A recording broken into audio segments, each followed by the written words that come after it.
இயேசு அவர் ஊழியத்தின் நாட்களிலே எருசலேமுக்கு போகிற வழியிலே ஜனங்கள் அவரை நிறுத்தி ஒரு கேள்வி கேட்குறாங்க. அந்த கேள்விக்கு ஆண்டவர் மிக தெளிவான ஒரு விளக்கத்தை கொடுக்கிறார். கேள்விக்கு கேள்வி கேட்டு விளக்கம் கொடுக்கிற ஆண்டவரை போல அந்த ரிப்ளை யாருமே செய்ய முடியாது. நீங்கள் ஒரு கேள்வி கேட்டீங்கன்னா அவற்றிருந்து ஒரு கேள்வி வருது, அதுக்கு உங்களால் பதில் சொல்ல முடியாது. அந்த கேள்வியிலே நீங்கள் ரொம்ப தெளிவாயிடலாம். ஓஹோ, காரியம் இப்படி இருக்கிறதா என்று சொல்லி. அவர்கள் கேட்ட ஒரு கேள்வி என்ன அப்படின்னா, அந்த நாட்களிலே நடந்து முடிந்த ஒரு துயரமான சம்பவத்தை அங்கே கேள்வியாக முன்மொழிகிறார்கள். ஒரு துயர சம்பவம்.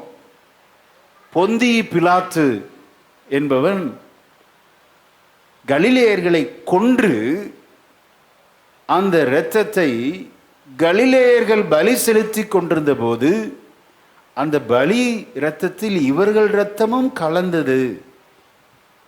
இது சரிதானா அப்படின்னு கேள்வி கேட்குறாங்க ஆண்டவர்கிட்ட.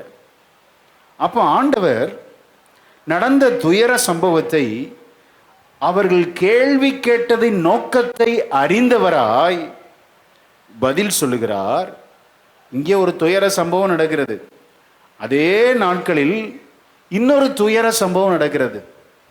சீலோவாம் அந்த பகுதியில் இருக்கிற ஒரு பெரிய டவர், கோபுரம், அது விழுந்து 18 பேர் செத்துட்டாங்க. 18 பேர் மரித்தது அந்த இயற்கை பேரழிவு. அந்த கோபுரத்தை யாரும் இடிக்கலை, தள்ளலை. அந்த கோபுரம் தானாக விழுந்து 18 பேர் இறந்துட்டாங்க. அப்படி இயற்கை பேரழிவு நடந்தது. இவங்க கேட்ட கேள்வி என்ன? கலிலேயரை கொன்று இப்படி ஆராதனை பலியை தீட்டுப்படுத்தினானே பொந்தியு பிலாத்து, அந்த பொந்தியு பிலாத்து தீட்டுப்படுத்தின அந்த பலி ரத்தம் என்ன ஆச்சு அப்படின்னா, பலி செலுத்தினவன் சரியில்லை. அதான் இவருடைய குற்றச்சாட்டு. பலி செலுத்தும் போது கொன்றான் என்றால் தேவன் அவருடைய பலியில பிரியமாக இருந்ததில்லை, ஏதோ தப்பு பண்ணியிருக்கிறான், அதனால தான் அவன் செத்துருக்கிறான் என்று சொல்லி துயர சம்பவத்தை சுட்டிக்காட்டி தேவனிடத்திலே அதற்குரிய பதிலை கேட்கிறார்கள். இப்போ வாசிங்க, நான் சொன்ன அந்த முகவரையோடு சேர்ந்து வாசித்தாதான் அந்த ஒரே ஒரு வசனம் புரியும், இல்லாட்டி புரியாது. வாசிக்க கேட்போம். லூக்கா எழுதின சுவிசேஷம் 13ஆம் அதிகாரம் 1ஆம் வசனத்தை வாசிங்க. பிலாத்து சில கலிலேயருடைய இரத்தத்தை அவர்களுடைய பலிகளோட கலந்திருந்தான். அந்த வேளையிலே அங்கே இருந்தவர்களில் சிலர் அந்த செய்தியை அவருக்கு அறிவித்தார்கள். இயேசுவுக்கு சொல்றாங்க. 2 வார்த்தையில நான் சொன்ன இவ்வளோ பெரிய சம்பவத்தை சுருக்கமா மருத்துவனாகிய லூக்கா பதிவு செய்திருக்கிறார். மத்தேயோ, மார்க்கோ, யோவானோ யாருமே பதிவு செய்யலை. 2 வரி. பொந்தியு பிலாத்து கலிலேயர்கள் பலி செலுத்தி கொண்டிருந்த போது கொன்றதுனால அவர்கள் பலி செலுத்தின இரத்தத்தில் கொன்றவர்களுடைய இரத்தம் கலந்து இப்படி ஆராதனை தீட்டாயிற்று. இதற்கு யார் ஆண்டவரே காரணம்? பலி செலுத்தினவன் சரியில்லை, அதனால தான் அவனை கொன்னாங்க என்று பிறரை குற்றப்படுத்த யூதர்கள் துணிகரம் கொள்ளுகிறார்கள். நம்ம இருதயத்தில் நாமும் இப்படி நடக்கிறோம். பிறருக்கு ஏதாவது ஒரு துன்பம் நடந்துருச்சுன்னா, அல்லது ஒரு பெரிய ஏமாற்றம், தோல்வி, வியாதி வந்துருச்சுன்னா என்ன சொல்கிறாங்க? ஏதோ ஒரு தப்பு பண்ணியிருக்கிறான், இல்லாட்டி ஆண்டவர் இப்படி தண்டிக்க மாட்டாரே என்று சொல்லி பிறரை நியாயம் தீர்க்கிறோம். ரொம்ப கவனமாக இருக்கணும். பிறரை நம்ம பார்க்கக்கூடாது. இன்னைக்கு நம்ம இந்த பரிசுத்த பந்தியை ஆசரிக்க போகிறோம். கல்வாரில் சிந்தப்பட்ட சிலுவை நாதர் இயேசுனுடைய இரத்தத்தையும் அந்த அப்பத்தையும் நம்ம புசித்து பானம் பண்ண போகிறோம். நம்முடைய சிந்தை, இருதயத்தின் யோசனைகள் எல்லாம் பரிசுத்தமாக இருக்க வேண்டும். ஹல்லேலூயா. யாரையும் குற்றப்படுத்தக்கூடாது. நியாயம் தீர்ப்பது நமது வேலை அல்ல, நியாயம் தீர்க்கிறது கர்த்தர். ஆமென். அவருடைய சிங்காசனத்தை அவரை எழுப்பி விட்டு நம்ம உட்கார்ந்து, உனக்கு வந்த வேதனைக்கு காரணம் என்ன அப்படின்னா நீ ஏதோ தப்பு பண்ணியிருக்கிற என்று பிறரை நாம் நியாயம் தீர்க்க கூடாது என்பதை இந்த சத்தியத்திலிருந்து நாம் தெரிந்து கொள்ள போகிறோம். எத்தனை பேர் ஆயத்தமா இருக்கிறோம்? இன்னொரு காரியம் என்ன அப்படின்னா, நமக்கு ஏதாவது ஒரு தோல்வி வந்தால் கூட நம்ம இதை அடிக்கடி நினைக்கிறோம், நான் ஏதோ தப்பு பண்ணியிருக்கிறேன், அதனால தான் இப்படி பிரச்சனை. பிறர் நம்மை நியாயப்படுத்துவது முதலாவது, நம்மையே நம்ம நியாயம் தீர்த்துக்கிறோம், ஏதோ தப்பு பண்ணியிருக்கிறேன் அதான் இந்த பிரச்சனை, இல்லாட்டி நல்லா தானே போயிட்டு இருந்துச்சு, ஏன் இந்த பிரச்சனை வந்துச்சு, நான் சரியில்லை, கர்த்தர் என்னை தண்டிச்சிட்டார் என்று சொல்லி பல வேளைகளில் நாம் நினைக்கிறோம். அப்படி நியாய தீர்ப்பு, உங்களையே நியாய தீர்ப்பு செய்யாதீர்கள். அல்லேலூயா. துயர சம்பவம் நடக்கத்தான் செய்யும். ஆமென். ரெண்டாவது, இயற்கை பேரழிவு நடக்கத்தான் செய்யும். ரெண்டையும் யாரும் தடுக்கவே முடியாது. அப்ப என்னதான் செய்யணும்? துயர சம்பவங்கள் நடக்கிற வேளையில, இயற்கை பேரழிவுகள் நடக்கிற வேளையில நம்ம இருதயம் ஒரு காரியத்தை சிந்திக்க வேண்டும். அதை இன்னைக்கு ஆண்டவர் இந்த தேவ செய்தியின் மூலம் வலியுறுத்த விரும்புகிறார். அல்லேலூயா. கலிலேயன் ஒரு மோசமானவன், புரட்சிக்காரர்கள், தேவனோடு பயணிக்காதவன். ஆகவே தான் கர்த்தருடைய நியாய தீர்ப்பு வந்தது. அவர்களை பிலாத்து கொன்றான். அந்த இரத்தம் சிந்தி அவர்கள் செலுத்தின ஆராதனை பலிகளிலே கலந்து ஆண்டுடைய நாமம் தூஷிக்கப்பட்டது என்று சொல்லி இந்த யூத குலருக்கு பாருங்க, கலிலேயர்களை குற்றப்படுத்தினார்கள். பொதுவாக யூதருடைய பொதுவான நம்பிக்கை என்ன அப்படின்னா, தேவ தண்டனை யார் மேலே வரும்? பாவிகள் மேலே வரும். நான் ரொம்ப நீதிமான், எனக்கு எதுவுமே வராது அப்படின்னு இதுகளுக்குள்ள ஒரு தற்பெருமை, பெருமை பிடிச்சால், பெருமை உள்ளவர்களுக்கு கர்த்தர் எதிர்த்து நிற்கிறார். அல்லேலூயா. நல்ல கவனிங்க. என்னைக்கு நம்ம பிறரை நியாயம் தீர்க்கிறோமோ நமக்குள்ள என்ன தாட் வரும் அப்படின்னா, நான் மிஸ்டர் ரைட், நான் செய்கிறதெல்லாம் சரி, அவன் தான் தப்பு பண்ணிக்கிட்டே இருக்கிறான், அதனால தான் அவனுக்கு இன்னும் வேணும், இன்னமும் வேணும். வெளியே சொல்றது இல்லை, மனசுக்குள்ளே சிந்திச்சுட்டு இருக்குது. இன்னைக்கு ஆண்டவர் மனதில் யோசித்த காரியங்களை வகையறுத்து, வேறறுத்து, சிக்கறுத்து மனதை தூய்மைப்படுத்த விரும்புகிறார். அல்லேலூயா.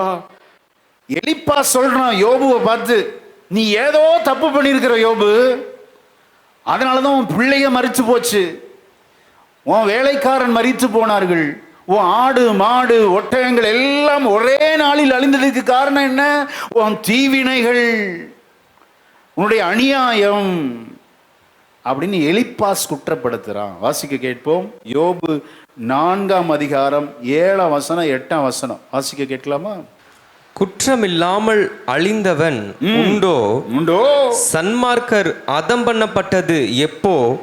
இதை நினைத்து பாரும். அதை நினைச்சு பாருங்க அப்படிங்கிறான். யோபுவை பார்த்து எலிப்பாஸ் சொல்றான், நான் கண்டிருக்கிறபடி அநியாயத்தை உழுது தீவினையை விதைத்தவர்கள் அதையே அறுக்கிறார்கள். பாத்தீங்களா? நீ அநியாயத்தை விதைச்சிருக்கிற, தீவினையை விதைச்சிருக்கிற, அதனால நீ அதை தான் அறுப்ப. Whatever you sow you will reap. நீ எதை விதைக்கிறாயோ அறுப்பான்னு சொல்லி குற்றப்படுத்துகிறதுக்கு 1500 கிலோமீட்டர் தூரத்தில் பயணித்து வந்து இந்த எலிப்பா சொல்றான். யோபு பார்க்குறாரு, போதும் போதும் ஆறுதல், நீ என்னை ஆறுதல் படுத்துவேன்னு நினைச்சா எந்த புண்ணில் வேலு பாய்ச்சுற மாதிரி நீ இன்னும் என்னை ரணகலமாக்குறேன்னு சொல்லி ரொம்ப துக்கப்பட்டாருங்க யோபு. யோபுக்கு கூட தெரியல யோபோட பிரச்சனை எதுக்கு. சில நேரத்தில் நமக்கு தெரியவே தெரியாது. நம்ம படுகிற வேதனைகள், சோத்திரம், பிறர் படுகிற வேதனைகள் நியாயம் தீர்க்கப்படக்கூடாது. அல்லேலூயா. ரொம்ப கவனமா இருக்கணும். யோபுவுக்கே தெரியுமா? யோபுவுக்கே தெரியாது. கர்த்தர் கொடுத்தார், தோத்திரம் அப்படிங்கிறா பாருங்க. நம்ம வேதத்தை எழுதியிருக்கனால தெரியுது. யோபுடைய பிரச்சனைக்கு காரணம் என்ன? சாத்தானின் வாதம், சாத்தானுடைய ஆர்கியூமெண்ட் தான் யோபோட பிரச்சனைக்கு காரணம். ஏசப்பா இல்லை, நீர் அனுமதிச்சா அவன் தோலை தொடரைங்கிறான் பாருங்க. அப்போ இந்த யோபு புஸ்தகத்தில் யோபு படுகிற வேதனைக்கு காரணம் சாத்தானின் வாதம். யாரையும் நாம் நியாயம் தீர்க்கக்கூடாது. ஆமென். நம்மையும் நாம் நியாயம் தீர்க்கக்கூடாது. அதற்கு என்ன செய்யணும் பாஸ்டர் அப்படின்னா, அதை தான் இன்னைக்கு தேவ செய்தி. அதை எத்தனை பேர் பெற்றுக்கொள்ள ஆயத்தமா இருக்கிறோம்? ஹல்லேலூயா. அன்னைக்கு யூதர்கள் கேட்குறாங்கல்ல, இந்த குருடன் குருடனா பிறந்ததுக்கு இவன் செய்த பாவமா உன்னுடைய பிதாக்கள் செய்த? அப்போ பாவத்தின் விளைவு தான் இந்த தண்டனை எல்லாம், இந்த மரணம், இந்த சாபம், இந்த தோல்வி, ஏமாற்றம், வியாதி எல்லாம் பாவத்தின் விளைவு என்று உன்னையும் நியாயம் தீர்க்காதே, பிறரையும் நியாயம் தீர்க்காதே. அல்லேலூயா. இங்கே ஆண்டவர்கிட்ட கேட்குறாங்க, கலிலேயன் செத்ததுக்கு காரணம் அவன் சரியில்லைங்கிறாங்க. 2 வரியில் சொல்லி அனுப்புகிறாங்க. இப்போ இயேசுடைய மறுமொழி என்ன? வாசிக்க கேட்போம். இயேசு அவர்களுக்கு பிரதியுத்தரமாக 13 வாசிங்க. கலிலேயருக்கு அப்படிப்பட்டவைகள் சம்பவித்ததினாலே மற்ற எல்லா கலிலேயரை பார்க்கிலும் அவர்கள் பாவிகளாய் இருந்தார்கள் என்று நினைக்கிறீர்களோ? பாத்தீங்களா? எல்லா கலிலேயரும் செத்துனானா? சாகாத கலிலேயனை விட செத்தவன் பாவி நினைக்கிறியா அப்படிங்கிறார். அல்லேலூயா. 2 வரி தான், டீட்டெயில்டான ஆழம் இதில் கொடுக்கல. அதை நல்லா யோசித்து தேவ சமூகத்தில் ஜெபம் பண்ணி சொல்கிறேன். ஆண்டவர் கேட்குறாரு, செத்து போன கலிலேயை குற்றப்படுத்துறியாவன் பாவின்னு. அப்போ செத்து போகாதவன் பாவி இல்லையா? செத்து போனவன் பாவி, சாகாதவன் நீதிமான் நினைக்கிறியா அப்படிங்கிறார். அப்படி சொல்லிட்டு சொல்றாரு. 3 வசனம் அழகாக சொல்ல, உங்களுடைய கருத்துக்களை மனதிலிருந்து நீக்குகிறார். அப்படியே ஆண்டவர் டெலீட் பண்றார் பார். 3 வசனத்தை வாசிங்க. அப்படி அல்லவென்று உங்களுக்கு சொல்லுகிறேன். பாத்தீங்களா? அப்படி இல்லப்பா, டீட்டெயில்டா போதிக்கிறார். நீங்க நினைக்கிறீங்க செத்து போன கலிலேயர் அவன் புரட்சியாளர், மோசமானவன், அதனாலதான் ஆண்டுடைய தண்டனை அவன் மேல் வந்தது.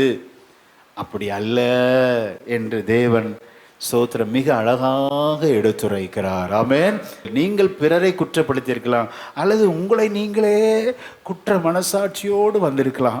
நான் படுகிற கஷ்டம்லாம் நான் இந்த நாளில் செஞ்ச பாவத்துக்கு தண்டனை தான் ஆண்டவர் என்று சொல்லி உங்கள் இருதயிலே குத்தப்பட்டு ஆமென் ஸ்தோத்திரம் வந்திருக்கிற தேவ ஜனமே, அப்படி அல்லப்பா என்று சொல்லி உங்களுக்கு ஆறுதலான வார்த்தையை சொல்ல விரும்புகிறார். அல்லேலூயா.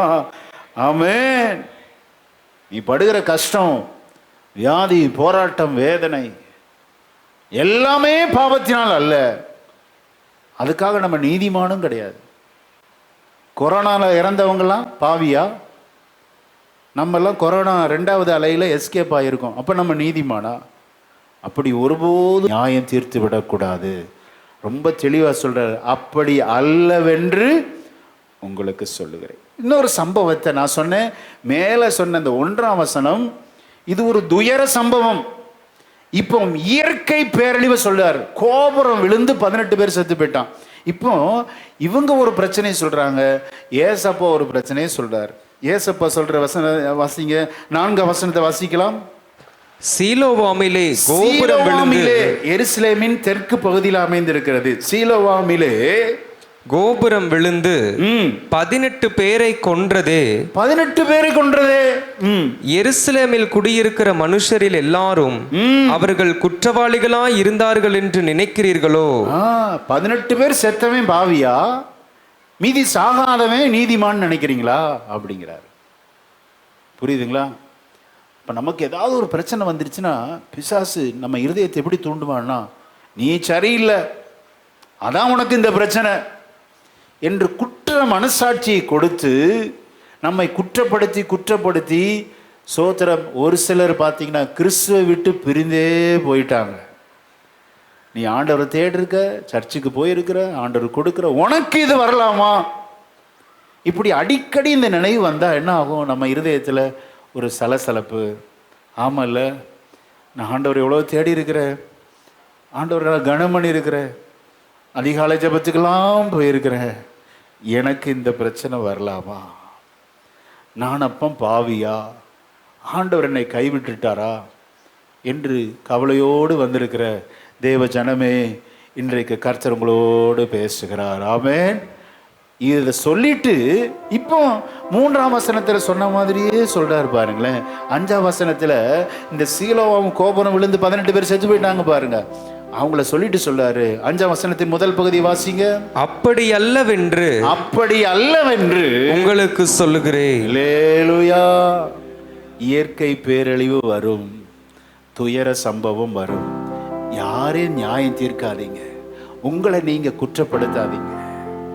அப்படி அல்லவென்று கர்த்தர் இந்த திருச்சபைக்கு பதிலளிக்கிறார். ஆமே. இருதயத்துல கலக்கத்தோடு எனக்கு ஏன் இப்படி கொடிய சம்பவங்கள் நடக்கிறது, என்னுடைய மனதிலே போராட்டங்களும் கலக்கங்களும் வேதனைகளும் நிறைந்திருக்கிறதே சுவாமி, நீர் என்னை கைவிட்டீரோ, நீர் என்னை கைவிட்டீரோ.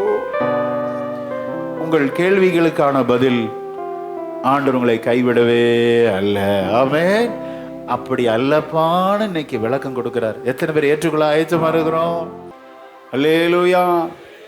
அப்படி அல்லங்கிறார். நீங்க நினைப்ப விட்டுருங்க. 2ஆம் வசனத்தின் கடைசி என்ன சொல்றாரு? பாவிகளா இருந்தார்கள் என்று நினைக்கிறீர்களோ.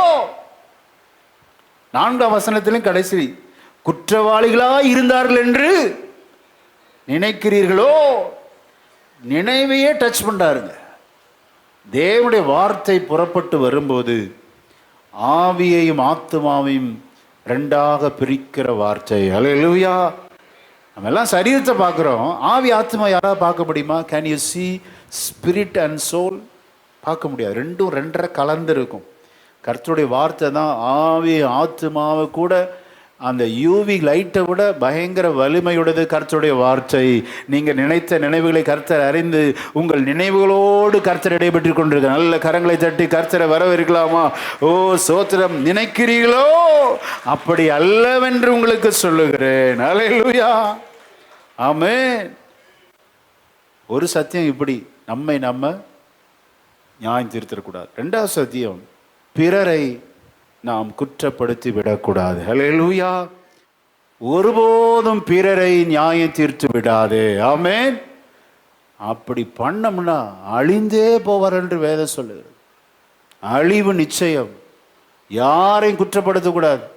நீ சரியில்லை, உனக்கு ஏதோ தப்பு பண்ணியிருக்கிற, நீ கலகம் பண்ணியிருக்கிற, கர்த்தர் தாங்க நியாயம் தீர்க்கிறது. நம்ம யாருங்க? Who are we? ஒருபோதும் நியாயம் தீர்த்து விடக்கூடாது. கவனமாக இருக்க வேண்டும். ஆமென். அப்ப குற்றப்படுத்துறது யார் அப்படின்னா பிசாசு தான். இன்னைக்கு ஆண்டவர் சிலரோடு கடிந்து கொண்டு பேசுகிறார். யாரையும் நியாயம் தீர்க்காதே, குற்றப்படுத்தாதே. குற்றப்படுத்துகிறவன் பிசாசின் கைக்கூலியாய் இருக்கிறான். அல்லேலூயா. பிசாசு என்ன செய்வானா? வாசிக்கலாம். வெளிப்படுத்தின விசேஷம் 12ஆம் அதிகாரம் 10ஆம் வசனம். அப்பொழுது வானத்திலே ஒரு பெரிய சத்தம் உண்டாகி, இப்பொழுது ரட்சிப்பும் வல்லமையும் நமது தேவனுடைய ராஜ்யமும் அவருடைய கிறிஸ்துவின் அதிகாரமும் உண்டாயிருக்கிறது. இரவும் பகலும் நம்முடைய தேவனுக்கு முன்பாக நம்முடைய சகோதரர் மேல் குற்றம் சுமத்தும் பொருட்டு அவர்கள் மேல் குற்றம் சாட்டுகிறவன் தாழ தள்ளப்பட்டு போனான். இரவும் பகலும் பிசாசுக்கு என்ன வேலை? நீ சரியில்லை, உன் குடும்பம் சரியில்லை, உன் பிள்ளை சரியில்லை, உன் மனைவி சரியில்லை, இப்படியே குற்றப்படுத்தி இருந்த ஆண்டவர் பார்த்தார். ஒரே தள்ளு, தாழ விழுந்து போனான். இன்னைக்கு ஆண்டவர் சிலரோட தீர்க்கமா பேசுறாரு. யாரையும் குற்றப்படுத்தாத. ஆமென். குற்றப்படுத்தி கொண்டு இந்த பரிசுத்த பந்தியில பங்கெடுக்க கூடாது. குற்றப்படுத்தக்கூடாது. குற்றப்படுத்துகிற அனுபவம் பிசாசின் கைக்குழியா இருக்கிறார். யார் பூரண புருஷன்? ஒருத்தனை கூட்டு வாங்க பார்ப்போம். இயேசு மட்டும்தாங்க பூரண புருஷன். எல்லாரிடத்திலையும் குறைவுகள் உண்டு. ஆமென். யாரையும் குற்றப்படுத்தாதீங்க. எல்லார்ட்டையும் குறைவுகள் இருக்கிறது. ஆண்டவர் ஒருவரை தவிர. ஆமென். ஸ்தோத்திரம். யாரையும் பார்க்காதீங்க. இந்த கண்கள் நம்மையே பார்க்க வேண்டும். அல்லேலூயா. டாம் அண்ட் ஜெர்ரியில் இந்த 2 கண் இப்படி வெளியில் வந்து பார்க்கும். அப்படிதான் நம்ம எல்லாரையும் பார்க்குறோம். யாரையும் பார்க்காதீங்க. நம்ம இருதயத்தில் நான் எங்கே தவறி இருக்கிறேன், நான் எங்கே ஆண்டவரை வேதனைப்படுத்தியிருக்கிறேன், என்று கண்ணீரோடு நம்மை ஒப்புக்கொண்டு தேவ சமூகத்தில் அர்ப்பணித்தால் பரலோகம் நமக்கு நிச்சயம். ஆமென். பிசாசு பாருங்க, இரவும் பகலும் குற்றப்படுத்திக்கிட்டே இருக்கிறது. அவன் சரியில்லை, இவன் சரியில்லை, அவன் பிள்ளை சரியில்லை, அவன் மனைவி சரியில்லை, புருஷன் சரியில்லை. குற்றப்படுத்தாதீங்க. 2 காரியத்தினால தான் நம்ம பிறரை குற்றப்படுத்துகிறோமா? 2 காரியங்கள். Number 1, ego. நான் தான் பெரியவன், நீ யாரு, நான் சொல்றதை நீ கேளு என்று ஈகோ யார்கிட்ட ஓங்கி இருக்கிறதோ அவர்கள் குற்றப்படுத்தி கொண்டே இருப்பார்கள். நம்பர் 2, இக்னோரன்ஸ், அறியாமை. சரியா தெரியாது, அதனால பார்த்தீங்கன்னா பிறரையே குற்றப்படுத்துறது. அதுக்கப்புறம் ஓஹோ சாரிங்க, நான் தெரியாமல் சொல்லிட்டேன் அப்படிம்பாங்க. தெரியலல்ல, இக்னோரன்ஸ். அமைதியாக இருக்கலாம்ல. 2 காரியத்தினால நம்ம வீட்டில் ஒரே வாக்குவாதம், சண்டை. நான் சொல்கிறத நீ கேட்கணும், நீ சொல்கிறத நான் எப்படி கேட்க முடியும் அப்படின்னு ஈகோனால சண்டை வருதுங்க. 2வது அறியாமை. சில மனைவிமார் சொல்லி புரிய, இதனால தான் ஓ சாரிம்மா தெரியாமல் சொல்லிட்டேன் அப்படிப்பாங்க. இப்போ 2 காரியத்தை இன்னைக்கு நம்ம தேவ சமூகத்தில் அர்ப்பணித்து, ஆண்டவரே இனி ஒருவரையும் நான் நியாயம் தீர்க்க மாட்டேன். அல்லேலூயா. நியாயம் தீர்க்கிறது கர்த்தருங்க. ஆமென். ஒருவருடைய அழிவுக்காக நம்ம ஜெபம் பண்ணக்கூடாது. பெரிய தப்புங்க. இவன் அழி ஆண்டவனே, காடை ஒடிய ஆண்டவரே, அவனை உடைங்க ஆண்டவரே. அதே மாதிரி ஒரு துரோகம் எதுவுமே இல்லை கிறிஸ்தவத்துக்கு. ஆண்டவர் யாரை வேண்டுமானாலும் எப்பொழுது வேண்டுமானாலும் மன்னிப்பதிலே அவர் தயை பெருத்தவராயிருக்கிறார். அல்லேலூயா. யாரையும் நியாயம் திருத்துறாதீங்க. உங்களை தயவாய் அன்பாய் கேட்டுக்கொள்கிறேன். கர்த்தர் திடீரென்று அந்த மனிதனை வேறு பிரிப்பார். அவர்களை உங்க கண்முன்னாக நிறுத்தி சோத்திரம் அவர்களை ஆசீர்வதிப்பார். நீங்க அப்புறம் தாழ்ந்து போயிருவீங்க. காரணம் என்ன? மனசு சரியில்லை, இருதயம் சரியில்லை. இருதயம் கரெக்டா இருக்கணும். சுத்த இருதயம் உள்ளவர்களா இஸ்ரவேலருக்கு தேவன் நல்லவராகவே இருக்கிறார். ஆமென். இருதயம் கரெக்டா வச்சுக்கணும். யாரையும் குற்றப்படுத்த, ஒருவேளை தவறு இருக்குங்க, உங்க கண்ணு முன்னாலே தெரியும். அப்படி பிசாசு காமிப்பான், பெருசா அதை பெரிதுபடுத்தி காமிப்பான். பார்த்தல, நான் சொன்னது, அவன் சொன்னது, இவன் சொன்னது எல்லாம் கரெக்டா இருக்கு, பத்தி ஆப்டா இருக்கு என்று பிறருடைய தவறுகளையே குற்றப்படுத்தி மையப்படுத்தி நியாயம் தீர்க்க வைப்பான். கவனம் கவனம் கவனம். குற்றப்படுத்துகிறவர்களுடைய வாழ்க்கையில அவங்க நினைக்கிற நினைவு என்ன தெரியுமா? நான் ரைட்டு, நான் நீதிமான் அப்படின்னு நினைச்சாலே அதுக்குள்ள என்ன வந்துடுது? பெருமை. பெருமை நான்கிறது சின், SIN. அந்த பாவத்தின் உச்சகட்டமே என்ன அப்படின்னா நான்கிறது தான். நான் கரெக்டாக இருக்கேன், நீ லேட்டாக வர்ற, நீ ஒன்றும் கொடுக்கறதில்ல, ஸ்தோத்திரம், நீ சபைக்கு பிரயோஜனமாக இருக்கிறதில்ல. அப்படி நான் நினைக்கவே மாட்டேன், ஒருபோதும் நினைக்க மாட்டேன். சில நேரத்தில் ஆவினால் ஏவப்பட்டு ஆண்டவர் சொல்கிற வார்த்தையை சொல்லுவேன். ஆனால் ஒருவரை கூட அற்பமாக நினைக்கவே மாட்டேன். ஆமென். ஏனென்றால் நியாயம் தீர்க்கிறவர் கர்த்தர். ஆமென். திடீரென்று மனம் மாற்றுவார். திடீரென்று விசுவாசிகளை கர்த்தர் பயன்படுத்த ஆரம்பிப்பார். ஆச்சரியமா இருக்கும். ஸ்தோத்திரம். எப்போது வேண்டுமானாலும் உங்க கணவர் மாறலாம். அல்லேலூயா. உங்க மனைவி எப்போது வேண்டுமானாலும் மாறலாம். அதுவரை நீங்க பொறுமையா இருக்க வேண்டும். அல்லேலூயா. முந்தினவர்கள் பிந்தினவர் ஆயிருவாங்க. அதுக்கப்புறம் நீங்க உங்களை விட அவங்க அட்வான்ஸா இருப்பாங்க. ரொம்ப கவனமா இருக்கணும். யாரையும் குற்றப்படுத்தாதீங்க, யாரையும் நியாயம் தீர்த்து விடாதீர்கள். கர்த்தர் எவரையும் மேன்மைப்படுத்த அவருடைய கையினாலே ஆகும். அல்லேலூயா. ஆமென். நியாயம் தீர்க்கிறவன் பிசாசு, குற்றப்படுத்துகிறவன் பிசாசு. கவனிங்க, இங்க ஆண்டவர் சொல்றாரு, அப்படி இல்லப்பா, நீங்க நியாயம் தீர்த்துறாதீங்க. இந்த பொந்திய பிலாத்து இவன் கொன்றதை நியாயம் தீர்க்காத. அப்ப மற்ற கலிலேயர்லாம் பாவி இல்லையா, அவன் நீதிமானான்னு கேட்கிறார். அப்படி சொல்லிட்டு சொல்ல இயற்கை பேரழிவு. அப்ப என்ன செய்யணும்? இயற்கை பேரழிவோ அல்லது துயர சம்பவமோ எது நடந்தாலும் நம்முடைய இருதயம் ஒன்றை சிந்திக்க வேண்டும். அல்லேலூயா. என்ன அல்லேலூயா வரமாட்டுக்கு? ஆமென். துயர சம்பவம் நடக்கலாம், கோர விபத்து நடக்கலாம், எத்தனை பேர் ஸ்பாட் அவுட் ஆகுறாங்க. அவன் எல்லாம் பாவியாப்போம் சொல்லுங்க பார்ப்போம். எத்தனை பேர் நமக்கு கண் முன்பாக, ஆமேன் சோத்திரம், சடுதியான மரணங்கள் வருகிறது. திடீரென்று ஹார்ட் அட்டாக், சின்ன வயசுலேயே போயிடுறான். இதெல்லாம் அப்போ அவன் பாவியா? அப்படி நம்ம நியாயம் இருக்கக்கூடாது. இவைகளெல்லாம் நாம் காணும்போது ஒன்றை சிந்திக்க வேண்டும். அதை தான் இங்கே எம்பசைஸ் பண்ணி கர்த்தர் சொல்றார். அந்த வார்த்தை இப்பொழுது வாசிக்கலாம். 3ஆம் வசனத்தை வாசிக்க கேட்போம். லூக்கா 13:3. அப்படி அல்லவென்று உங்களுக்கு சொல்லுகிறேன், நீங்கள் மனம் திரும்பாமற் போனால் எல்லாரும் அப்படியே கெட்டு போவீர்கள். இப்படி துயர சம்பவம் நடக்கலாம், இயற்கை பேரழிவு, கோபுரம் விழுந்து 18 பேர் சாகலாம். இதே வார்த்தையை 5ஆம் வசனத்திலும் சொல்றார். எல்லாம் சேர்ந்து வாசிக்கலாம். லூக்கா 13:5 எல்லாம் சேர்ந்து வாசிக்கலாம். அப்படி அல்லவென்று உங்களுக்கு சொல்லுகிறேன், நீங்கள் மனம் திரும்பாமற் போனால் எல்லாரும் அப்படியே. துயர சம்பவம் வர்றப்ப நம்ம செய்ய வேண்டிய ஒரே ஒரு காரியம் என்னது சொல்லுங்க? மனம் திரும்புவது. சின்ன பிள்ளையை போல நம்ம மாறிடணுமா? துயர சம்பவம் வர்றப்ப ஏன் வந்துச்சுன்னு கேட்கக்கூடாது, எதுக்கு வந்துச்சுன்னு கேட்கக்கூடாது. ஒரே ஒரு கேள்வி, என்னை நான் மாற்றிக்கொள்ளுகிறேன் ஆண்டவரே, ஹல்லேலூயா. எனக்கு ஜீவனை கொடுத்துருக்கிறீங்களாப்பா, நல்ல பலனை கொடுத்துருக்கிறீங்களே ஆண்டவரே, கிருபையாய் குடும்பத்தை கொடுத்துருக்கிறீங்கப்பா, சோத்திரம். இப்படிப்பட்ட இயற்கை பேரழிவுகள் வரும்போது என்னை காத்தீரே, இன்னும் நான் உமக்கு உண்மையாய் இருப்பேன். எத்தனை பேர் சொல்ல முடியும்? அல்லேலூயா. தன்னை தற்பரிசோதனை செய்து கொள்ளுபவன் தான் மனம் திரும்புகிறவன், பிறரை அல்ல. இறந்தவனை பார்க்கக்கூடாது, செத்தவனை பார்க்கக்கூடாது.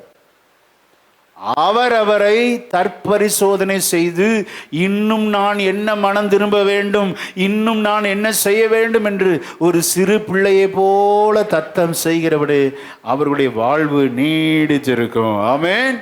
இப்படிப்பட்ட துயர சம்பவம் வரும்போது மனம் திரும்பாம அவனை குற்றப்படுத்தி இவனை குற்றப்படுத்தி வாழ்ந்தீங்கன்னா அழிந்து போவர்கள் என்று நான் சொல்லல, கர்த்தர் சொல்லுகிறார். ஆமென்.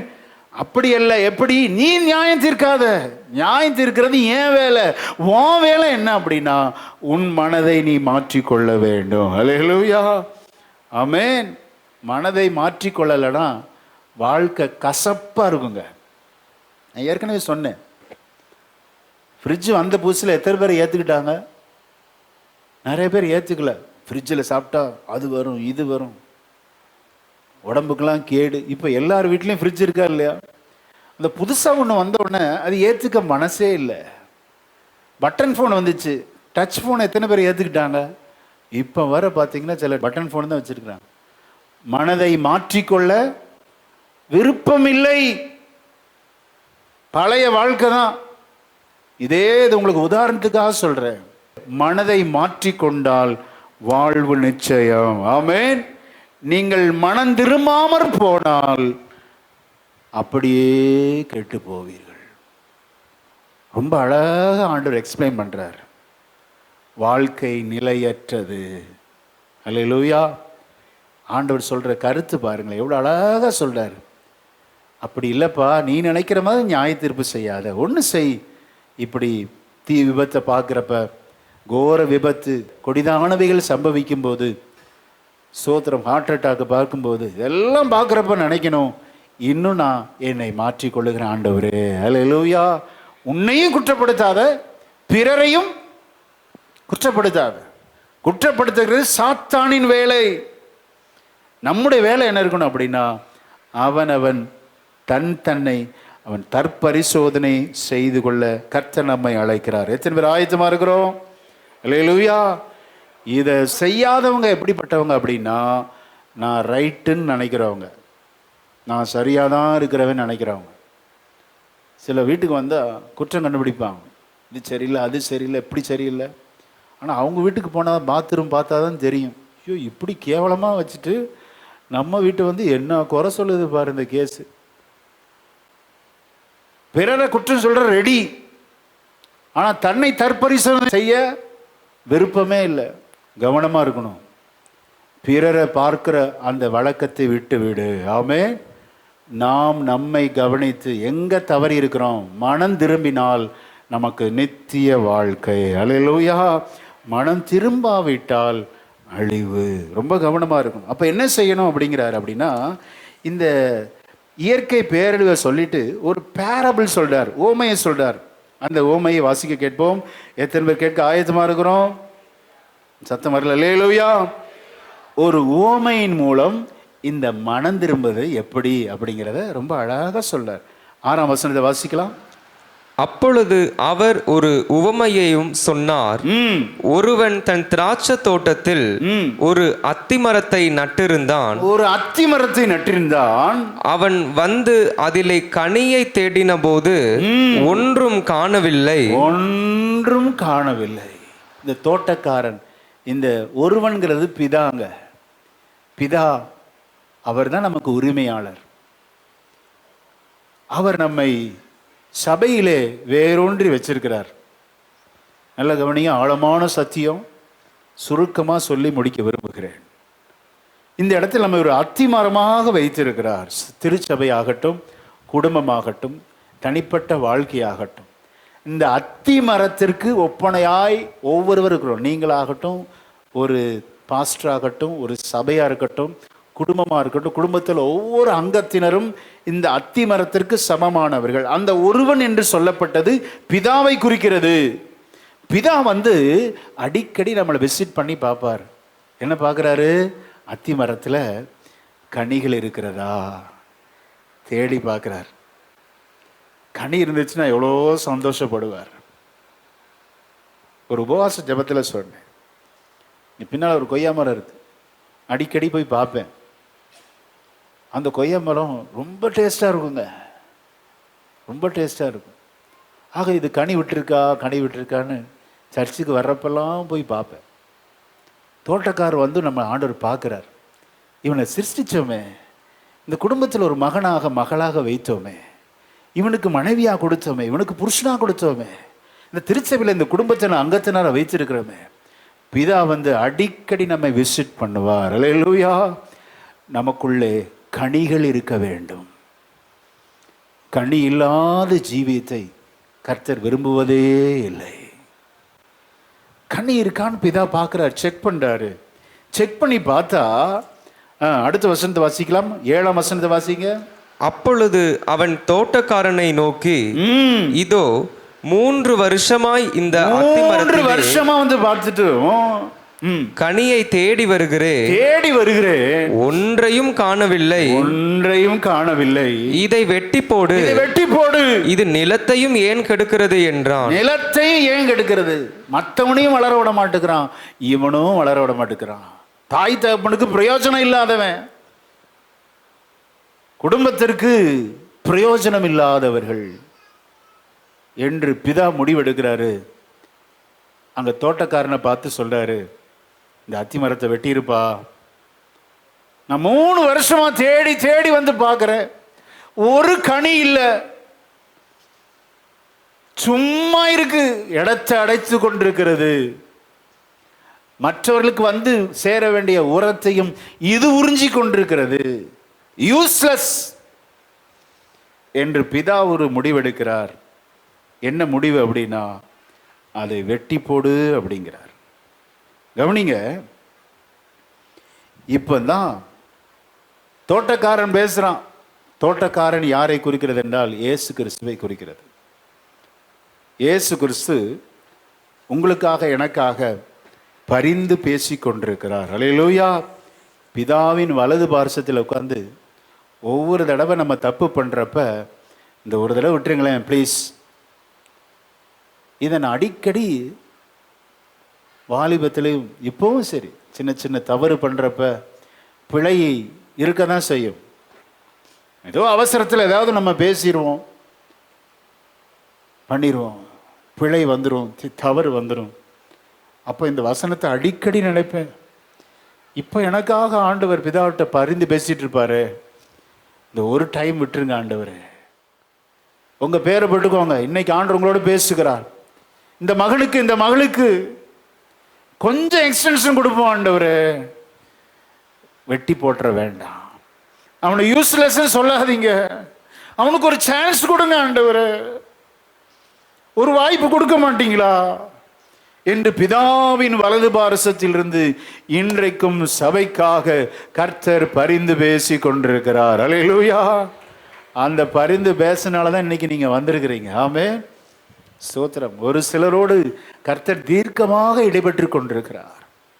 பிதாவின் வலது பாரசத்தில் உங்களுக்காக எனக்காக தேவன் தொடர்ந்து பரிந்து பேசி கொண்டிருப்பதனால் தகப்பனை ஜெபிக்க வைத்து, தாயை ஜெபிக்க வைத்து, அல்லது பிள்ளைகளை ஜெபிக்க வைத்து, கணவனை ஜெபிக்க வைத்து, மனைவியை ஜெபிக்க வைத்து, நம்முடைய வாழ்க்கையில கிருபையை ஊற்றி நம்முடைய வாழ்க்கையை தொடர்ந்து நடத்தி கொண்டிருக்கிறார். அல்லேலூயா. இந்த பரிந்து பேசுதல் இல்லைன்னா என்னைக்கோ நம்ம போய் சேர்ந்திருப்போம். நம்ம நினைக்கக்கூடாது, நான் மிஸ்டர் ரைட்டாக இருக்கிறனால தான் இன்னைக்கு ஜீவனோடு இருக்கிறேன். ஆமென். நம்ம கொரோனாவில் மரித்தவெல்லாம் பாவியா இருக்கிறான், நான் நீதிமான் நினைக்காத. ஆண்டவருடைய இரக்கத்தினால் நாம் நீதிமானாய் இருக்கிறோம். அல்லேலூயா. ஒரு வருஷம் எக்ஸ்டென்ஷன் பண்ணுங்க ஆண்டவரே. இந்த வார்த்தை கடினமாகவும் வரும், ஆறுதலாகவும் வரும். எத்தனை பேர் ஏற்றுக்கொள்ள ஆயத்தமா இருக்கிறோம்? ஆமென். இப்ப தோட்டக்காரன் சொல்றாரு பாருங்களேன், 8ஆம் வசனத்தை வாசிக்கலாம். அதற்கு அவன், ஐயா ஐயா, இது இந்த வருஷமும் இருக்கட்டும், இருக்கட்டும், நான் இதை சுற்றிலும் கொத்தி எரு போடுவேன். எரு போடுவேன். கனி கொடுத்தால் சரி, கனி கொடுத்தால் சரி, கொடாவிட்டால் கொடாவிட்டால் இனிமேல் இதை வெட்டி போடலாம் என்று சொன்னான். இனிமேல் மனம் திரும்பினால் பிளஸிங், மனம் திரும்பாமல் போனால் டேஷ். நீங்களே ஃபில் பண்ணிக்கோ. மனம் திரும்பணும். எந்த விஷயத்தில் மனம் மாறணும், யோசிக்கணும். மனம் திரும்புங்கள், பரலோக ராஜ்யம். பரலோகம் பக்கத்திலே வந்துடுது பார்த்தீங்களா? சில சொல்லுவாங்க வாழ்க்கையே நரகமா இருக்கு. அப்ப நீ மனம் திரும்பலன்னு அர்த்தம். மனம் திரும்பாதனால தான் வாழ்க்கை நரகமா இருக்கு. மனம் திரும்பி பாருங்க, பரலோகத்தின் முன் ருசியை கர்த்தர் நமக்கு தருவார். ஆமென். விசுவாசிக்கிறீங்களா? அல்லேலூயா. மனம் திரும்பிடணும். இயற்கை பேரழிவை யாரும் தடுக்க முடியாது. கோபுரம் வந்து 18 பேர் செத்தது உண்மைதான், அதை யாரும் தடுக்க முடியாது. பொந்தி பிலாத்து கொன்றது உண்மைதான். இப்படி திடீரென்று ஆக்கினை தீர்ப்பு வரும், அதை யாரும் தடுக்க முடியாது. ஆண்டால் ஒன்றை தடுக்கலான்னு சொல்லல, தள்ளி போடலாம். எதை?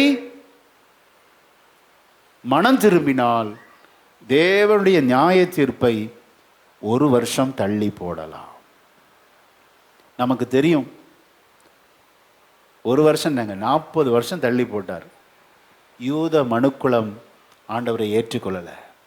40+30 கிபி 70ஆம் நூற்றாண்டிலே தீத்துராயன் வந்து யூதர்களை கொன்று குவித்தான்.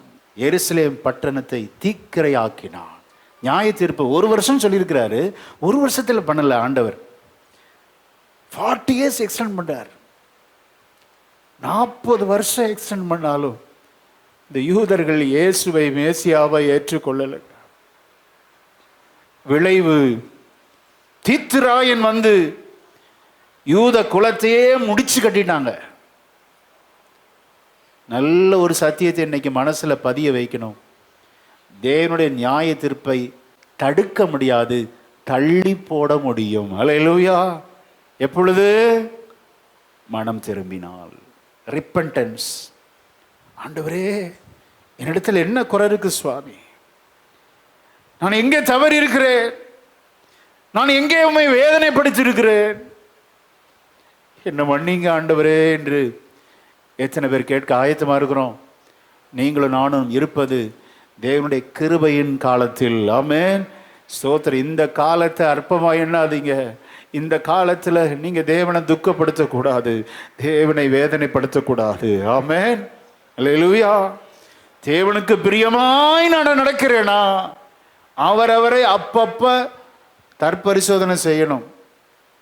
ஒரு பரிசுத்தவான் சொல்றார், 1/2 hour ஒன்ஸ் வந்து 1/2 மணி நேரத்துக்கு ஒரு விசை தன்னை தற்பரிசோதனை செய்து கொள்வாரா? என்ன ஒன்றும் பிரச்சனையே வரலையே, நான் மிஸ்டர் ரைட்டா அப்படிம்பாரா? தற்பரிசோதனை ரொம்ப முக்கியம். நம்மை நாமே நிதானித்து அறிந்தால் நாம் நியாய தீர்க்க பட்டோம் என்று வேதம் சொல்லுகிறது. அப்பப்ப செக் பண்ணிக்கணும். ஒழுங்காக தான் நடக்கிறேனா, ஒழுங்காக தான் பேசுகிறேனா, என்னுடைய நடக்கை கை சுத்தம் இருக்கா, வாய் சுத்தம் இருக்கா, பேசுறதெல்லாம் உண்மைதானா, செக் பண்ணி பார்க்கணும். Examine your self.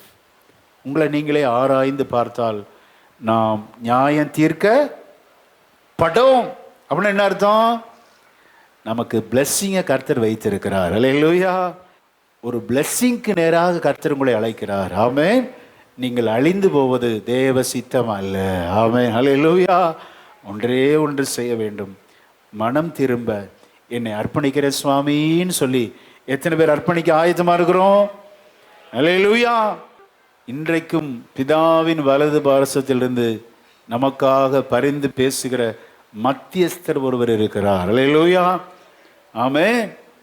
இந்த மத்தியஸ்தர் இருக்கிறனால நம்ம ஃப்ரீயா பேசலாங்க. சில திருமண வைபவங்களை நடத்துகிற பார்த்தீங்கன்னா இடையில ஒருத்தவங்க இருப்பாங்க. இந்த டைரக்டாக பேசுறதுனால மாட்டி நிறைய திருமணம் நின்று போயிடும். மத்தியஸ்தர் இருக்கணும். உங்கள் விருப்பம் என்ன, நான் சொல்லட்டுமா அப்படிமா, இவங்க விருப்பத்தை வாங்கி அப்படி இங்கே சொல்லுவாங்க. சில முரண்பாடெலாம் இருக்கும், அதெல்லாம் அட்ஜஸ்ட் பண்ணி போகிறது தான் திருமணம். மத்தியஸ்தர் ஒரு வச்சு தான் பேசுவாங்க. அப்படி பேசினா உங்களுக்கும் அந்த ரெண்டு வீட்டாருக்கும் சுமூகமான ஒரு உறவு இருக்கும். அப்படித்தானே? மத்தியஸ்தர் ஒருவர் இருந்தாதான் சுமூகமான ஒரு உறவு ஏற்படும். இயேசு கிறிஸ்து உங்களுக்கும் பிதாவுக்கும் இடையில இருந்து இந்த ஒரு தடவை எக்ஸ்கியூஸ் கொடுங்களேன், ஒரு சான்ஸ் கொடுங்க, நான் கொஞ்சம் கொத்தி எரு போடுறேன், கொஞ்சம் இன்னும் உனக்கு கிருபை கொடுக்குறேன், ஒரு சான்ஸ் கொடுக்குறேன், அவனுக்கு ஒரு லைஃப் கொடுக்க மாட்டீங்களா? வாழட்டுமே, ஒரு வாய்ப்பு தான் கொடுத்து பார்ப்போமே என்று இன்றைக்கும் நாம் ஒவ்வொரு விசை தவறு செய்யும் போது நம்முடைய வாழ்வுக்காக, நம்முடைய ஆசீர்வாதத்துக்காக பிதாவின் வலது பாரசத்திலிருந்து பரிந்து பேசுகிற ஒரு நல்ல தெய்வத்தை ஆராதித்து கொண்டிருக்கிறோம். நல்ல கரங்களை தட்டி அவர் இல்லை என்றால் என்றைக்கோ நாம் அழிந்து போயிருப்போம். ஹல்லேலூயா. ஆமென். நீங்களும் நானும் இருப்பது அவருடைய சுத்த கிருபை. நல்ல கரங்களை தட்டி ஒரு விசை அந்த கிருபைக்காக, அந்த எக்ஸ்டென்ஷன் பீரியடுக்காக, அந்த நீண்ட நாட்கள் நம்ம வாழ்ந்து சுகித்து இருக்கணும், நமது குடும்பம் ஆசீர்வாதமா இருக்கணும், நமது பாவங்கள் அழிந்து போகக்கூடாது என்பது ஜீவனையே கொடுத்த இயேசு அல்லவா? ஹல்லேலூயா. ஆமென். அந்த கிருபை தாங்க இங்க இருக்கிறது. அந்த எக்ஸ்டென்ஷன்ல தான் நம்ம இருக்கிறோம். இங்கே இருக்கிற ரசம் ரத்தத்தை சிந்தி கொடுத்து இவனுக்கு ஒரு வாழ்வு கொடுத்துருவோமே, இந்த குடும்பத்திற்கு ஒரு வாழ்வு கொடுத்து தான் பார்க்கலாமேன்னு சொல்லி தன்னுடைய சுய ரத்தத்தை சிந்தி சம்பாதித்த சபை. அல்லேலூயா. அப்போ அந்த பரிசுத்த பந்தி எப்படி நம்ம ஆசரிக்கணும்? அந்த மத்தியஸ்தர் இல்லைன்னா யோசிச்சு பாருங்க. ரொம்ப அழகாக சொல்லுகிறார் யோவான். வாசிக்க கேட்போம். 1 யோவான் 2:1 வாசிக்கலாம். என் பிள்ளைகளே, நீங்கள் பாவம் செய்யாதபடிக்கு இவைகளை உங்களுக்கு எழுதுகிறேன். ஒருவன் பாவம் செய்வானானால் நீதிபரராயிருக்கிற இயேசு கிறிஸ்து நமக்காக பிதாவினிடத்தில் பரிந்து பேசுகிறவராயிருக்கிறார். அல்லேலூயா. இந்த தாட் இருந்துச்சுன்னா ஒரு கிறிஸ்தவனால சக்சஸ்ஃபுல்லா பாவம் செய்ய முடியாதுங்க. அடிச்சு சொல்றேன் நான் உங்களுக்கு. உன்னால பெஸ்டா துணிந்து பாவம் செய்ய முடியாது. இந்த வார்த்தை உங்களுக்குள்ளே பதிவு செய்யப்பட்டிருந்தால் ரெக்கார்டடா இருக்கணும். ஏன் அழுத்தமா சொல்றோம்? ஒவ்வொரு விசை நீ பாவம் செய்யும் போது உன் நினைவு சொல்லணும், இப்போ போய் சாத்தான் தூசிச்சிருப்பானே, உன்னை பற்றி குற்றப்படுத்தி இருப்பானே, அப்போ ஏசப்பா உனக்காக பிதாவினிடத்துல இன்னும் ஒரு விசை சான்ஸ் கொடுங்க, என் மகளுக்காக என் மகனுக்காக இந்த திருச்சபைக்காக இன்னும் ஒரு வாய்ப்பு கொடுங்களேன், இன்னும் இவர்களை கொத்தி எரி போடுவேன், தண்ணீர் பாய்ச்சுவேன், இவர்கள் ஆமென் இலைகள் மாத்திரமல்ல, சோத்திரம் பூ பூத்து காய் காய்த்து கனிகளை தந்து பிதாவுக்கு பிரியமான செய்கிற ஒரு ஒரு சபையாய் மாறும் என்று இன்றைக்கும் பிதாவின் வலது பார்சத்தில் நமக்காக பரிந்து பேசுகிற ஒரு இரத்தம் இங்கே இருக்கிற நல்ல கரங்களை தட்டி, இந்த கல்வாரி சிலுவையில் சிந்தப்பட்ட இயேசு கிறிஸ்துவின் இரத்தம் நமது பாவங்களை நீக்கி நம்மை சுத்திகரித்து ஆண்டவருக்கு பிரியமான ஒரு மனவாட்டியாய் மாற்றுகிறது. அல்லேலூயா, ஆமென். எப்பேற்பட்ட கிருபை பார்த்தீங்களா? we are in extension period. இந்த கிருபை நாட்களை போக்கடிக்காது, மீண்டும் மீண்டும் பாவம் செய்யாத. ஒரு சில பிள்ளைகளோடு ஆண்டவர் இடைபடுகிறார். மீண்டும் மீண்டும் பாவம் செய்ய துணிந்து போகாத. உன் காலை ஒடுக்கு, உன் கையை மடக்கு, துணிந்து பாவம் செய்யாத. கிருபையின் நாட்கள் எக்ஸ்டெண்ட் பண்ணிட்டே இருக்கிறார். திடீரென்று ஒரு க்ஷண பொழுதுல எல்லாம் நிறுத்தப்படும். நியாய தீர்ப்பு இல்லைன்னு கிடையாது, இருக்குங்க. கிருபையை போக்கடித்தால் உடனே சம்பவிக்கும். எக்ஸ்டென்ஷன் டைம்ல வாழ்றேன்னு நினைச்சா அடங்கி இருப்பாங்க. பிதாவும் நமக்கு பார்த்துக்கிட்டே இருப்பார். எக்ஸ்டெண்ட் பண்ணி கொடுத்துருக்கிறார், சபையில் வச்சிருக்கிறார், குடும்பத்தில் வச்சிருக்கிறார், நல்ல மனைவி பிள்ளைகளை கொடுத்துருக்கிறார். குடும்பம் இல்லைன்னா தான் தெரியும் அருமை. அதுவரை அந்த பேச்சு பேசும்.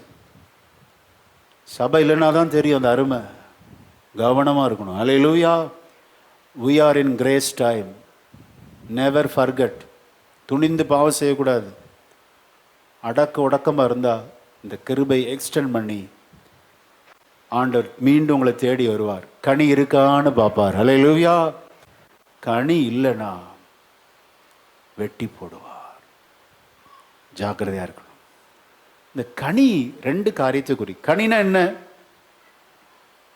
கனினா முதலாவது வாசிங்க, ரொம்ப அழகாக சொல்றாரு. மத்தேயு 3:8. கனின்னு சொல்றீங்களே, கனினா என்ன? மத்தேயு 3:8 வாசிக்கலாம். மனம் திரும்புதலுக்கு ஏற்ற கனிகளை கொடுங்கள். மனம் திரும்புதல் தான் கனிங்க. ஸ்பிரிச்சுவல் மீனிங் என்ன? ஆவிக்குரிய அர்த்தம் என்ன அப்படின்னா,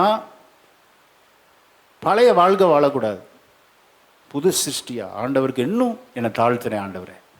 பரிசுத்தமாகிறவன் இன்னும் பரிசுத்தமாகட்டும், நீதி செய்கிறவன் இன்னும் நீதி செய்யட்டும், இன்னும் கொடுக்கணும், இன்னும் ஆலயத்தில் பங்கெடுக்கணும், இன்னும் அவருக்குள் வளரணும். அதுதான் மனம் திரும்பணும். என்னை கேட்டால் இந்த மனம் திரும்புதல் கண்டினியூஸ் ப்ராசஸ். ஆமென். சாகிற வரை மனம் திரும்பணும், கடைசி மூச்சு வரை மனம் திரும்பி திரும்பி பாருங்க. அப்பப்போ உங்கள் குடும்பம் குட்டி பரலோகமாகவே மாறிவிடும். அல்லேலூயா. நானும் பேச மாட்டேன் அப்படி இறுக்கி பிடிச்சிட்டு உட்காந்துருக்காங்க பாரு, அவங்க வீடு நரகமாக தான் இருக்குங்க. உடனே மாற்றிக்கணும். சன் செட் ஆகிறக்குள்ள எல்லாம் காம்ப்ரமைஸ் ஆகிடணும். பகை இருக்கக்கூடாது, விரோதம் இருக்கக்கூடாது, கசப்பு இருக்கக்கூடாது, கோபம் இருக்கக்கூடாது. மனம் திரும்பிக்கிட்டே இருக்கணும். ஒரு நாள் திரும்பினா திருப்பி கோபம் வராதுன்னு இருக்கா? கோபம் வரும். உடனே மீண்டும் சின்ன பிள்ளையை போல உங்களை அர்ப்பணிச்சிருங்க. மனம் திரும்புதல் தான் கனியுள்ள வாழ்க்கை. அல்லேலூயா. ஆமென். அந்த கனிக்குள்ள என்னெல்லாம் இருக்கு பார்த்தீங்களா? எனக்கு படிக்க படிக்க ஆச்சரியமாக இருந்துச்சு. 9 விதமான அது ஒரே கனி. நம்ம பொதுவாக மாம்பழம் சாப்பிட்டா என்ன இருக்கும்? ஸ்வீட்டாக இருக்கும், கொஞ்சம் புளிப்பு இருக்கும், ரெண்டுக்கு டேஸ்ட்டு தான் இருக்கும். ஆனால் இந்த ஆவிக்குரிய கனியில் மட்டும்தான் 9 விதமான டேஸ்ட் அடங்கி இருக்கிறது. அல்லேலூயா. கலாத்தியர் 5:22-23 எல்லாரும் சேர்ந்து வாசிக்கலாம். இது வாசிக்கும் போதே ஆண்டவரே இந்த நல்ல குணங்களை எனக்கு தாங்கப்பா அப்படின்னு ஒரு ஜபத்தோடு வாசிக்கலாமா? எவ்வளோ அழகாக இருக்குது பாருங்க. ஆவிக்குரிய கனியில் 9 சுவை காணப்படுகிறது. ஆவியின் கனியும் அன்பு, சந்தோஷம், சமாதானம், நீடிய பொறுமை, தயவு, நற்குணம், விசுவாசம், சாந்தம், இச்சையடக்கம். இப்படிப்பட்டவைகளுக்கு விரோதமான ஒன்றும் இல்லை. ஆமென். ஸ்தோத்திரம். அடுத்து கொலோசியர் 1:10 வாசிங்க. இந்த கனிங்கிறது எதை குறிக்கிறது அப்படின்னா, முதலாவது நம்ம தியானிச்சோம் மனம் திரும்புதல். ரெண்டாவது இந்த 9 விதமான கேரக்டர் நமக்குள்ள அப்படி கொஞ்சம் கொஞ்சமாக கூட்டிக்கிட்டே இருக்கணும். அடுத்து மூன்றாவது கொலோசியர் 1:10 வாசிக்க கேட்போம். சகலவித நற்கிரியைகளுமாகிய சகலவித நற்கிரியைகளுமாகிய கனிகளை தந்து. பாத்தீங்களா? கொலேசு சபைக்காக பரிசுத்த பவுலடியார் ஜெபிக்கிறார். ஜெப குறிப்புகள், ஆண்டவரே இவங்களுக்கு காரை தாரும், பங்களாவை தாரும், குழந்தை பாக்கியத்தை தாரும், திருமணம் நடக்கட்டும் அப்படின்லாம் ஜெபிக்கல. அதெல்லாம் வேணும், வேண்டான்னு சொல்லல, அவசியம்தான். கொலேசு சபைக்காக பரிசுத்த பவுலடியார் ஜெபிக்கிறார். கொலேசு சபை சகலவித நற்கிரியைகளுமாகிய கனிகளை தந்து. குட் டீட்ஸ், நற்கிரியைகளுங்க. உங்களால் ஆன நல்லதை செய்யுங்க. கனி யார் சாப்பிடுவா? தோட்டக்காரன் தான் சாப்பிடுவோம். எந்த மரமாவது அந்த கனியை தானே சாப்பிட்டுக்கிறத பார்த்துக்கிறீங்களா? ஸோ என்ன அப்படின்னா, பிறருக்கு நம்ம பிளஸ்ஸிங்காக இருக்கணும். அதுதான் கனியுள்ள ஜீவியம். நற்கிரியைகள், நம்மால் ஆன உதவி. கடன் வாங்கி செய்யாதீங்க. நீங்கள் நஷ்டப்பட்டு செய்யக்கூடாது. ரொம்ப தெளிவாக இருக்கணும். நீங்கள் உங்கள் பிள்ளைகள் நஷ்டப்பட்டு செய்யக்கூடாது, கடன் வாங்கி செய்யக்கூடாது.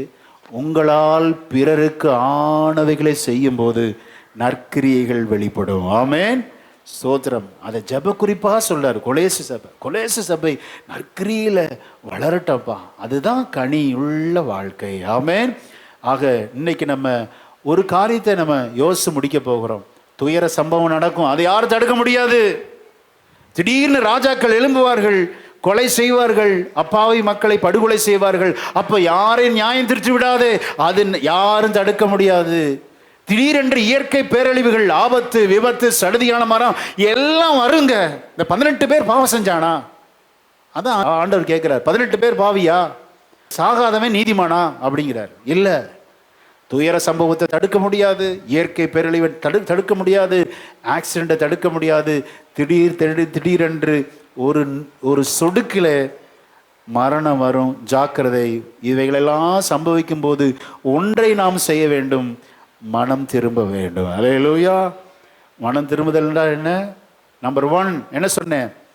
கனியுள்ள வாழ்க்கை. ஆமென், ஸ்தோத்திரம். அடுத்து நற்கிரியைகள், நம்மால் ஆனவற்றை பிறருக்கு செய்ய வேண்டும். 9 குணங்கள் அடங்கிய வாழ்க்கை. எங்க தவறு இருக்கணும்? அன்பு இல்லாமல் இருக்கிறோமா? சமாதானம் இல்லாமல் இருக்கிறாமா? சில பார்த்தீங்கன்னா குட்டி போட்ட அந்த கரடி மாதிரி அங்கேயும் இங்கேயும் சுற்றிக்கிட்டே இருப்பாங்க. அவங்கள ஒரு இடத்துல உட்காரவே முடியாது.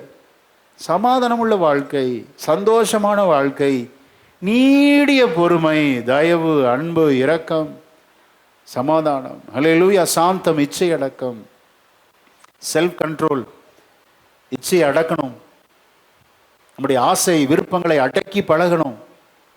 இப்படிப்பட்டவைகளுக்கு விரோதமான பிரமாணம் ஒன்றுமில்லை. 9 விதமான சுவை நிறைந்த கனியை நாம் கொடுக்கும்போது பிறருக்கு நாம் ஆசீர்வாதமாக இருப்போம். அல்லேலூயா, ஆமென். நம்ம வாழ்க்கை லவோதிக்கா சபையை போல இருந்துடக்கூடாது. லவோதிக்கா சபை கடைசி கால சபை. அந்த சபை நினச்சிச்சான், வாசிக்கலாம். சோத்திரம் 3ஆம் அதிகாரம், வெளிப்படுத்தின விசேஷம் 3ஆம் அதிகாரம் 17ஆம் வசனத்தின் கடைசி அந்த 3 வரிகள் வாசிக்கலாம். நான் ஐஸ்வர்யவான் என்றும் திரவிய சம்பன்னன் என்றும் எனக்கு ஒரு குறைவும் இல்லை என்றும் சொல்லுகிறபடியால். லவோதிக்கா சபை சொல்லிச்சான், ஐ அம் a rich man, நான் திரவிய சம்பன்னன், எனக்கு ஒரு குறைவில்லை. ஆண்டவர் பார்க்கிறாரு, இலைதலெல்லாம் இருக்கு. அத்தி மரத்தை பார்க்குறப்ப, தோட்டத்தில் பார்க்குறப்ப இலையெல்லாம் செழிப்பா இருக்கு. இலைய சாப்பிட முடியும் தோட்டக்காரன் எதை தான் பார்ப்பான்? அந்த ஃப்ரூட்ஃபுல் லைஃப், கனி இருக்கணுமே. இலை பச்சை பசையாக இருந்து என்ன பிரயோஜனம்? நம்ம செழிப்பாக இருந்து பிறருக்கு என்னங்க பிரயோஜனம்? ஒரு பிரயோஜனம் இல்லை. நம்ம செழிப்பாக இருந்து பிறருக்கு நற்கிரியைகள் செஞ்சாதான் அவங்களுக்கு ஆசீர்வாதமாக இருக்கும். நம்மால் இயன்றதை பிறருக்கு தாராளமாய் செய்ய வேண்டும். அல்லேலூயா, ஆமென், ஸ்தோத்திரம். நல்ல ரிச் பீப்புள் பாருங்க, அவங்க கொடுக்கிறவங்களா இருப்பாங்க. பெரிய பில்கேட்ஸ் இவங்களெல்லாம் பார்த்தீங்கன்னா நிறைய பெரிய தொகையை கொடுத்து அவங்க நிறைய பேர் ஆதரிப்பாங்க. கோடிக்கணக்கில் தான் கொடுப்பாங்க. அப்படி நம்ம கொடுக்கிற சபையாய் கர்த்தர் மாற்றுவார். விசுவாசிக்கிறீங்களா? ஹல்லேலூயா. இளதலையோடு செழிப்பா இருக்கிறது அது பிளெஸிங் ஆன ஸ்பிரிச்சுவல் லைஃப் அல்ல. ஆவிக்குரிய கனி இருக்க வேண்டும். ஆவிக்குரிய கனி இருக்கணுங்க. ஆனா என்ன சொல்லுது இந்த சபை, லவோதிக்கேயா சபை? I am a rich man, நான் ஐஸ்வர்யவான், திரவிய சம்பன்னன், எனக்கு ஒரு குறைவில்லை. ஆனா ஆண்டவர் சொல்றாரு, இப்போ 17 முதல்ல இருந்து வாசிங்க. நீ நிர்பாக்கியம் உள்ளவனும் பரிதபிக்கப்படத்தக்கவனும் தரித்திரனும் குருடனும் நிர்வாணியுமாய் இருக்கிறதை அறியாமல். என்ன நிலையில இருக்கிறோம் அப்படிங்கிறது தெரியணுங்க. நான் சொன்ன ஏற்கனவே இக்னோரன்ஸ், அறியாமை. இப்ப ஆண்டவர் ஒரு சுத்திகரிப்பை கட்டளையிடுறார். என்ன சுத்திகரிப்பு? 18 வசனத்தை வாசிங்க. 18 நான் நீ ஐஸ்வர்யவான் ஆகும்படிக்கு. நல்ல கவனிங்க. இந்த சுத்திகரிப்பின் நோக்கம் என்ன? இந்த தேவ செய்தியின் நோக்கம் என்ன அப்படின்னா, உண்மையான பிளெஸ்ஸிங் உள்ள மனிதர்களாய் நீங்களும் நானும் மாறணும். அல்லேலூயா. அதுக்கு தான் இந்த சபை, இந்த தேவ செய்தியின் நோக்கம். உங்களை குற்றப்படுத்துறதுன்னு நினச்சிடாதீங்க. தயவு செய்து சொல்கிறேன், உங்களை அன்பாய் கேட்டுக்கொள்ளுகிறேன். நான் யாரையும் குற்றப்படுத்த வரல, ஏசப்பாவும் குற்றப்படுத்த வரல. உங்களை ஐஸ்வர்யவன்ல ஆக்கும்படிக்கு என்ன செய்கிறாராம்? நெருப்பிலே புடமிடப்பட்ட பொன்னையும். சோதனை அனுப்புறாரு. புடமிடப்பட்ட பொன், உன் நிர்வாணமாகிய அவலட்சணம் தோன்றாதபடிக்கு. நம்ம அவமானம் வெளியே தோன்றப்படக்கூடாது என்பது தேவனுடைய நோக்கம். அதுக்கு என்ன செய்கிறாராம்? நீ உடுத்திக் கொள்வதற்கு வெண் வஸ்திரங்களையும் என்னிடத்திலே வாங்கிக் கொள்ளவும் நீ பார்வை அடையும்படிக்கு உன் கண்களுக்கு களிக்கம் போடவும் வேண்டும் என்று உனக்கு ஆலோசனை சொல்லுகிறேன். அல்லேலூயா. எவ்வளவு நல்ல தேவனை ஆராதிக்கிறோம். ஆமென். உண்மையாகவே பிளெஸ்ஸிங்காக இருக்கணுமா? உண்மையாகவே நம்ம நம்முடைய அவமானம் வெளியே தெரியக்கூடாது என்பதற்காக கர்த்தரே ரட்சிப்பின் வஸ்திரத்தை அவர் இரத்தத்தினால் கழுவி நமக்கு மீண்டும் உடுத்துவித்து அழகு பார்க்கிற தேவன். அல்லேலூயா. 19 வசனம் கொஞ்சம் கடினமாக தான் இருக்கும், ஆனால் சேர்ந்து வாசிக்கலாம். வெளிப்படுத்தின விசேஷம் 3:19 எல்லாம் சேர்ந்து வாசிக்கலாம். நான் நேசிக்கிறவர்கள் எவர்களோ அவர்களை கடிந்து கொண்டு சிட்சிக்கிறேன், ஆகையால் மனம் திரும்பு. அல்லேலூயா. பார்த்தீங்களா? ஆண்டு லவோதிக்கேயா சபை கடைசி கால சபைக்கு அடையாளமாக இருக்கிறது. லவோதிக்கேயா சபை மனம் திரும்ப வேண்டும்.